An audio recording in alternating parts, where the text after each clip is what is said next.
Awesome. All right, guys. So we are going to have a lot of fun today. We are going to be talking about the high achiever mindset. So all of us who have been born into this, let's just say, first world country, this high achievement culture, especially, if you're here from the United States, especially, but also Europe, Australia, a lot of different countries, we have this mindset of achievement, this goal of achievement. We all know that if we work really hard, we could be successful. And for a lot of us, what that results is in burnout, or just this feeling of like, wow, I have worked so hard to get here, whatever here is for you, and it doesn't feel great. It feels kind of disjointed. So what do we do, right? Well, one of the things that I like to say is that corporations don't make cages, we do. And I learned this the hard way because I did everything I could to change my external environment to create real joy and thriving in life, where I felt like, wow, I'm actually taking care of my health, and I like the way I look, and I like the way I fit in my clothes, and I feel like I'm healthy and I'm honoring my physical and mental health. And I like the relationships I have. I'm putting quality time into the relationships that matter to me. And I like my job. I do work that's thrilling and challenging and is changing the world and makes a difference and pays me well. I'm being compensated well so that I can not feel constrained by financial burden and stress and things, right? And so I was like, why is this so hard? Why does it have to be so hard to just enjoy your life? And one of the things I realized after trying a lot of things that didn't work, doing a lot of research, one of my wake-up calls was when I actually stepped back and went to live on an island. And I was like, how hard could this be? I live on an island. I just have to pick out a bathing suit every day. And when I did that and I stepped back from my executive career, I was still unhappy. And I'm like, okay, Kate, there's something wrong here, because if you're living on an island and yes, there was a lot of beauty and amazing adventure, there's a lot of goodness, but I was still inside going, this isn't it. It's got to be something other than what's external to you. And what we see over and over and over again is that we're trying to solve this issue of having a thriving life and a balanced life through these external measures. So I moved to an island and I was still not happy. So I was like, all right, there's something going on in me that I have to change.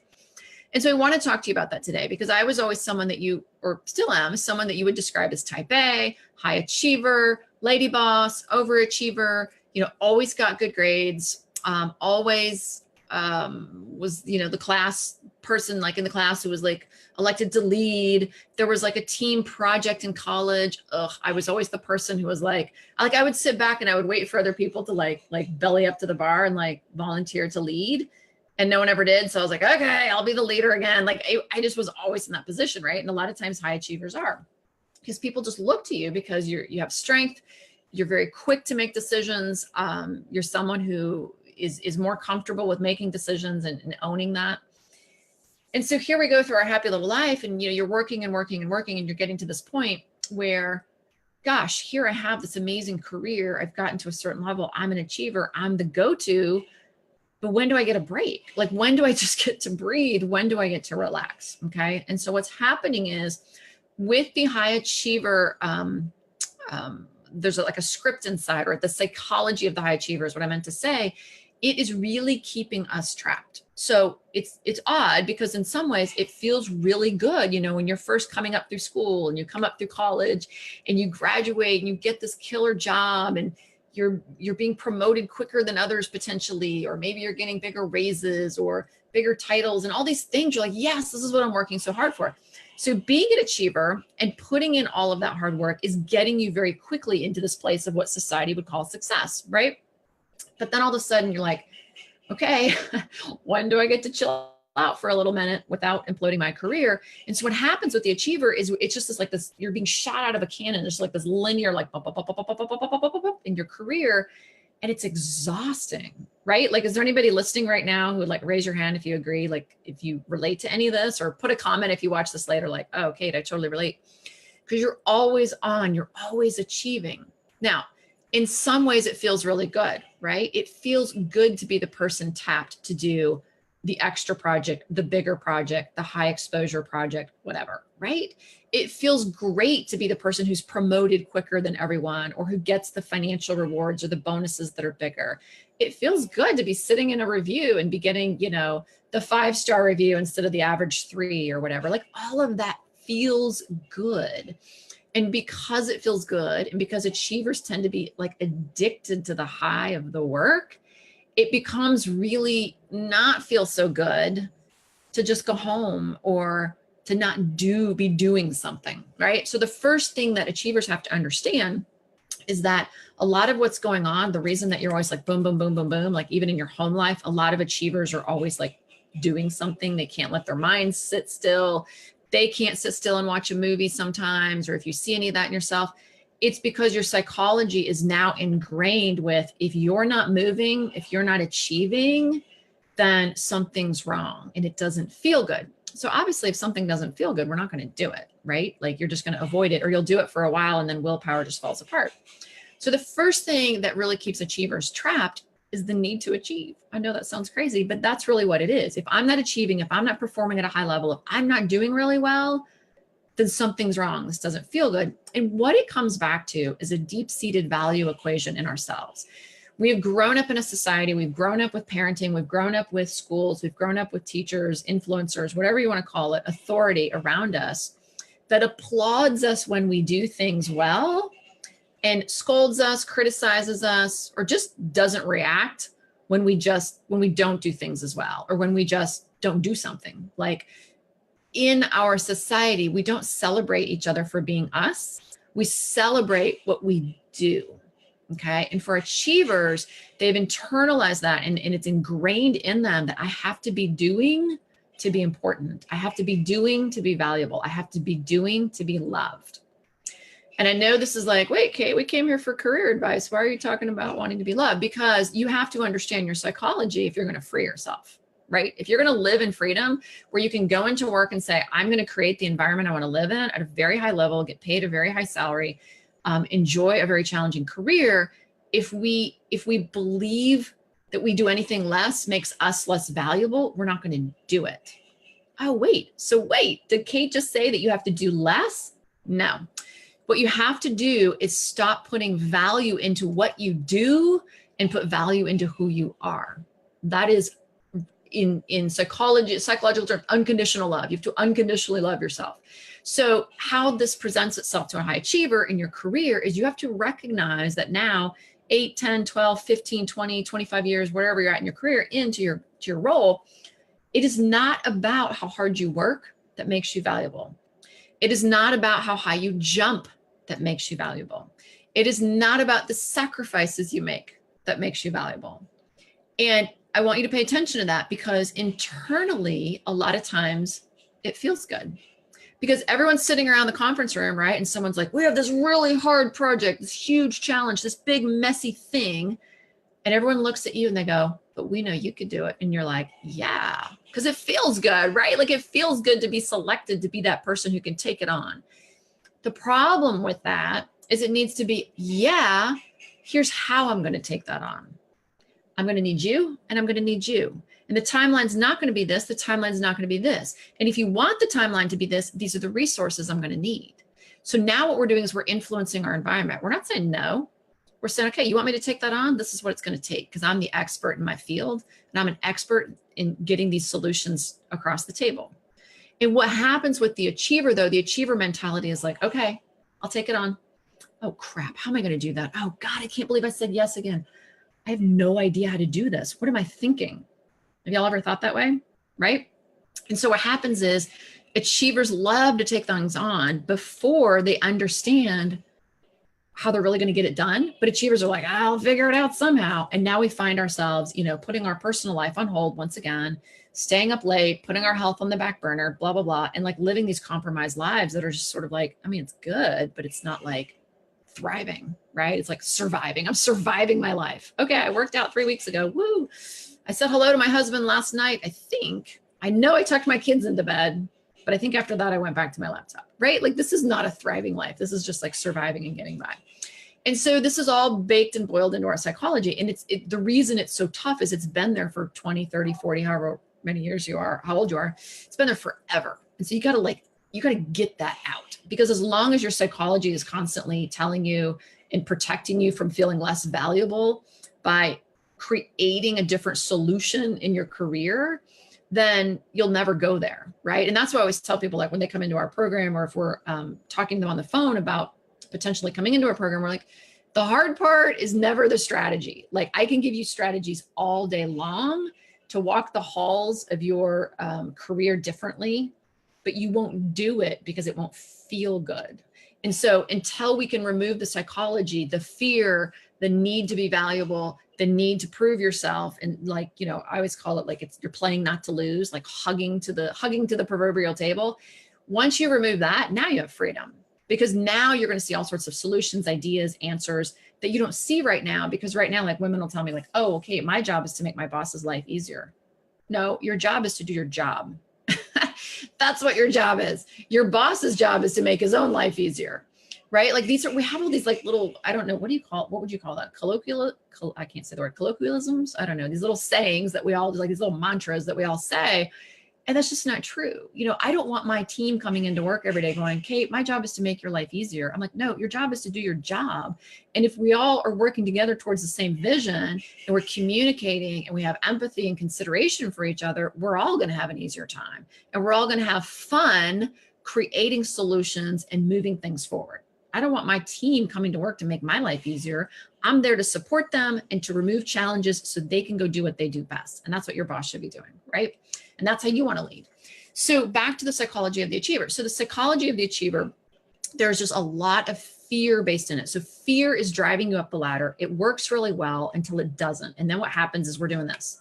When do I get to have the good life? When do I get to have the good life? I'm so tired of working. I'm so tired of working. Maybe I should take a sabbatical. Maybe I should just quit my job and be a mom. Maybe I should just take a less stressful job. Maybe I should have been a mom to begin with, and I should just, you know, just whatever, someone else will raise my kids for me. And so we just give up because we can't figure it out. And the answer is inside, right? The answer is you have to become an influence of your environment, but the achiever can't see that because the value equation, what feels good is achieving. And this is why it feels good to do the dishes when you're home, and to be, you know, talking on your phone and being on the computer while you're watching a movie with your husband, and you're like missing out on all this quality of life because the achiever has to be achieving. And that's not quality of life, right? Because when we're with our kids, what are we doing? Are we really with our kids? For example, if you're a parent, or are you like mopping the floor and like washing the counter while your children play nearby? And then you're counting that as quality time. And then you're like, oh, wow, my kids just grew up and I don't know my kids that well. I was there, but I wasn't there, right? So with this fear-based psychology, what you have to do is really start understanding what your value is. And your value is not how hard you work. One of the things that used to happen to me, because that was so ingrained in me, that I had to do well, I couldn't fail. There was this like huge fear of failure. I always had to be the star. I always had to be the person who was rocking it at work. There's two problems with that. One is, even though achievers feel like they're risk takers, they really aren't. You're taking risks in your comfort zone because you're so afraid of failure. So you don't really put yourself out there, but you think you do. I mean, I did for a long time, but you're kind of still working in your zone of, I take things on that I'm not always comfortable with, but you manage to get it done, but you don't really stretch yourself enough and actually dare yourself to fail and take big risks that could give you big rewards in your life. So that's one of the things that holds achievers back. They tend to play small, even though we don't think we are. The second thing is that achievers get really, so we run from anything that even smells of failure or that we can't do it well. We don't take on that kind of stuff, right? So that really limits you and your ability to navigate your career, navigate difficult conversations, all this type of stuff. The second thing that achievers can really run into is fear of criticism. Like if an achiever is criticism, it is like PTSD, right? Like any of the women we've worked with who have ever been laid off, who have ever had a bad review, who have ever, you know, I talk to them all the time, like I've never had a bad review and I just had one, and they're still mourning that like months later. We've had women in our program who were laid off, and like a year later, they're still mourning that. It's huge. I mean, I've been laid off before. I get it. I had nightmares, and you know, the psychology of not being wanted, of not being great, of not being achieving. And when something like that happens, even a criticism, I remember not too early on in my career, I was probably at a director level. I was at this conference, and I want to say it was I know it was in Russia. It was in Russia. And I said something out loud during this meeting. It was this big, huge roundtable meeting. And I mean, I thought it was going to be the smartest thing. I was like, oh, this is the solution. And I blurted out what I wanted to say. And the woman who was head of the meeting, she was like, no, that is wrong. That is not what we're doing at all. And there's something like that, like just whatever. It wasn't a huge deal, but she was caught up in the heat of the discussion and blah, blah, blah. And it felt like I'd been hit in the face. Okay. So with achievers, it can be almost a physical sensation. So if you've ever felt like punched in the stomach, slapped in the face, if someone criticizes you and you feel the red, the heat come up under your neck and like, ugh, sick to your stomach, and you almost feel like, can anyone else see that I've just been hit in the face? Because it will feel that physical to you. That's how you know that that is your psychology, because your psychology is actually protecting you in a physical way from this deep-seated fear that you have done something that's going to make you less valuable. Okay. And so that happened to me for a long time. I remember another time I was in a leadership development program, and there was like 8 of us. And I was like, oh, look at me. I didn't need this. Look how good I've done. I felt like I had performed so well. Every task, every exercise, whatever they asked us to do, I was like, look at, and I hate to say it, but I was kind of looking down on the other people in the program.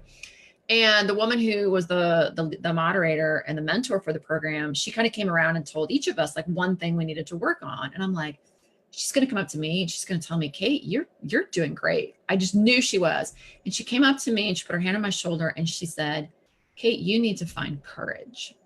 And I just remember being devastated. Like, it's like she had just told me that I was just the most worthless. Like, I was shocked. How could she find fault in me? Again, I felt like she'd punched me or slapped me across the face because, again, physically, this need to achieve was so huge in me. I couldn't even imagine I had been criticized. Does that make sense? So what happened was, I had to really start learning that I had to change my psychology. I had to change my mental game, because obviously, as you move up the career ladder and you're in more senior leadership positions, there's going to be criticism. Not everyone is going to love you as a leader. Not every colleague that you work with is going to agree with you. You have to be able to walk into rooms with other powerful people who are decision makers and really have some difficult discussions. Otherwise, you're always going to be a victim of your environment, right? You have to be able to walk into a room and tell a CEO or a board or whatever, senior management, hey guys, this is really what's going on. And if you want to achieve this, this is what we need to be doing. And if your psychology is afraid of criticism, afraid of pushback, afraid of being anything but perfect or an achiever, that's just going to be almost impossible, right? And that's why we see so many women kind of hitting their heads and feeling trapped in their careers and inside the proverbial gilded cage, is because they're knocking themselves out to constantly perform at this level of perfection. And it's not about being perfect. It's not always being the achiever. It's being the influencer, right? At this point in your career, you're an influencer, not an achiever. And I'm going down here to see if there's any comments, because if you guys have comments or questions, I'm happy to answer those. And you can do that now while it's live, or you can do it. You're welcome to leave a comment or question afterwards. Oops. Okay, there we go. So yeah. And so what happens is you have to show up as an influencer. And if all you're trying to do is achieve, you can't, you're not being able to create those pathways that really allow you. Oh, hey, everyone. I see Beth Marie. Hi, Mindy. Thanks for showing up. That you're not able to create those pathways of opportunity for yourself. And so a lot of times what achievers will do instead is they come up with these really strong boundaries. And we were just talking about that in our coaching program with our clients, that, you have some achievers who are over here who are like working 12, 14, 16 hours a day. And that's just kind of the way they are at this point. Like, they don't know any other way. And it's like, how do I ever go enjoy my life? And then we have people on the other end who are like, wait, now that I have kids, or now that I'm married, or now that I'm dating, or whatever's going on in your personal life, now that my parents are getting older, I want to start putting more time into this area of my life. And so then they go the opposite direction. Like, I am never working more than 40 hours a week.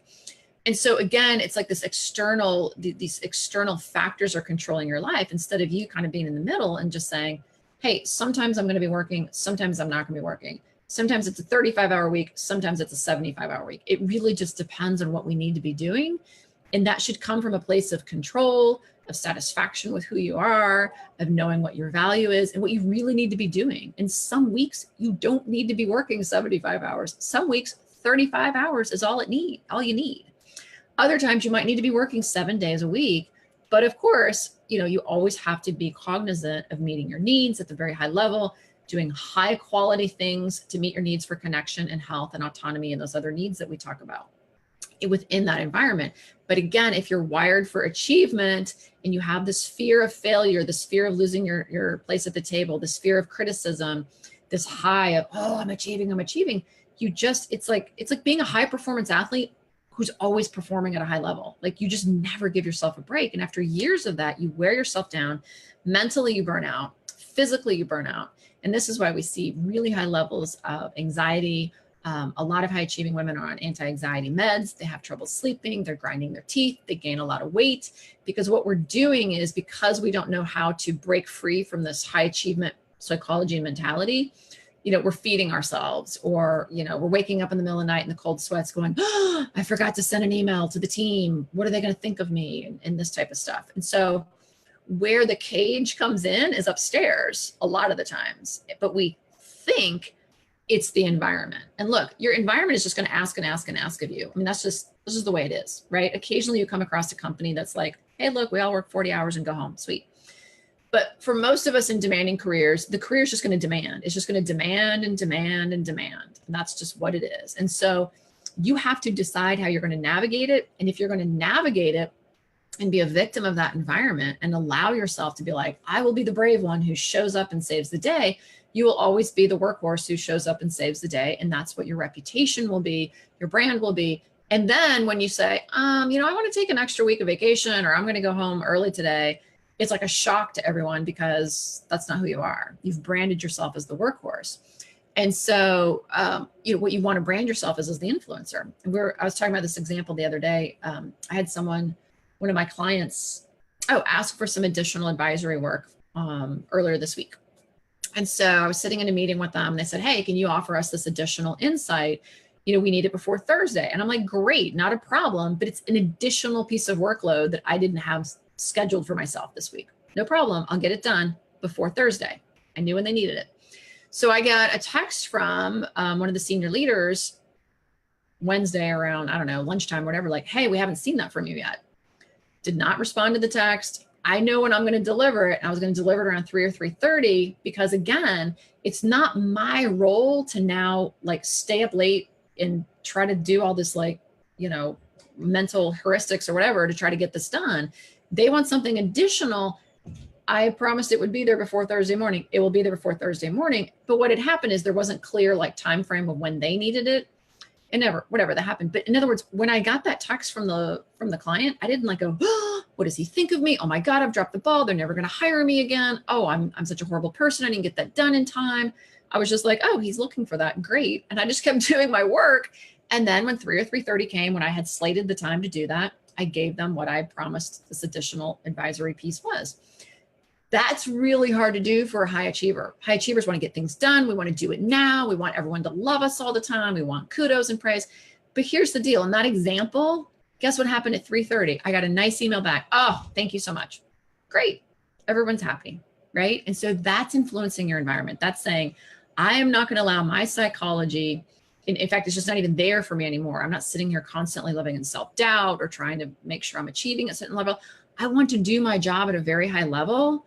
I want my clients to be happy, obviously. I want to have efficacy and joy in the work I do.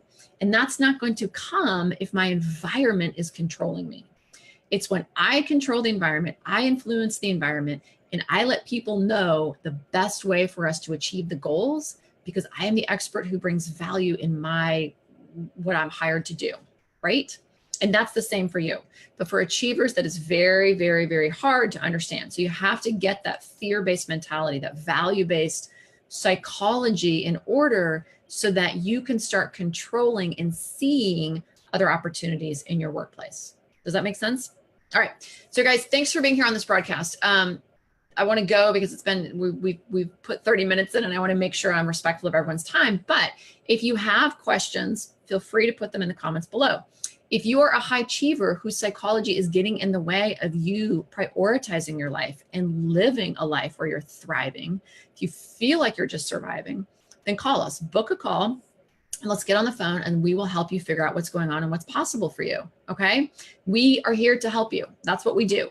And look, on the phone call, if it's a fit and we feel like we can really help you in our program, then we'll tell you about it and we'll invite you in, and that's great. And if not, that's fine too. But I want to make sure everyone has that outlet and that resource. So guys, any questions you have, feel free to put them in the comments below. Thank you for showing up for today's broadcast, and I will see you next Tuesday. Bye guys.